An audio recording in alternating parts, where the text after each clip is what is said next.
My name's Casey Mann. I'm the welding instructor here at Minnesota State College Southeast. And we're going to kind of take a little tour of the shop here and kind of let you know what kind of happens here. So if you take a look here, we have the classroom, and everything takes part in here. I don't have to worry about going out and finding another room.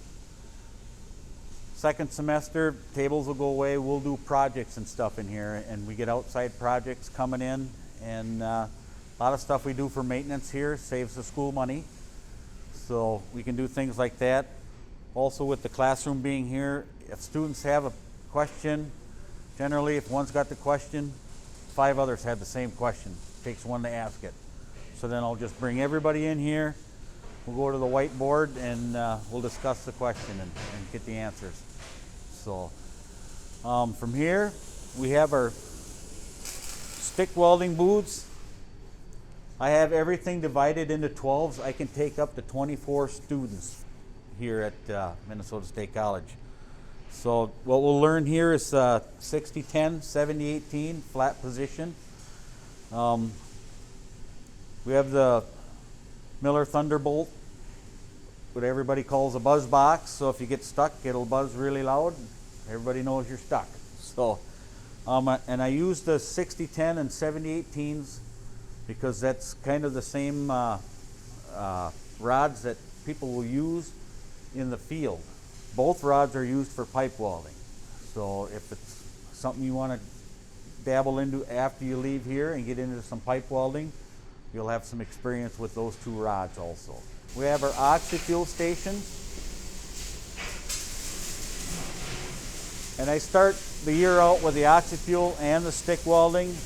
And the reason I still do a lot of oxy-fuel is to slow students down and to let them watch that puddle develop slowly. So when they get into the faster processes, they know what they're looking for right away.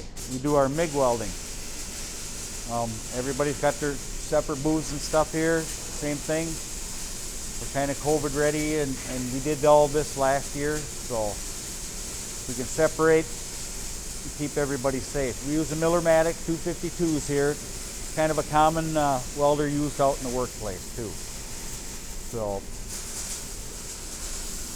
also in the second semester, we learn all positions with the wire feed. So you'll learn how to weld flat, horizontal, vertical up, and overhead. So between the 2 semesters. On this side, we have all our TIG stations and our cutting stations. We do oxy-fuel cutting in here, plasma cutting.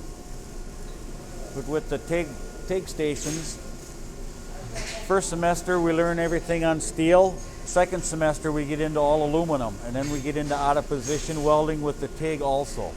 So try to get you as prepared for the workplace as much as we can.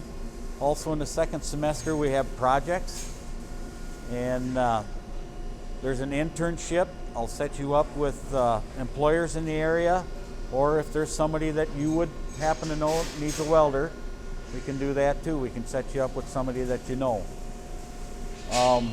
Like I say, that we got the projects, and then the final for the welding program is a vertical up and an overhead bend test.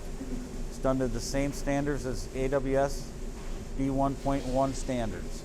Ever got any questions, you can get a hold of the school, and they'll get a hold of me. And we do student shadows also. So if you're interested, come in and shadow for a couple hours with one of my students that are in there now. Placement in the program the past 8 years has been 100%. So, and most of them are gone before graduation day.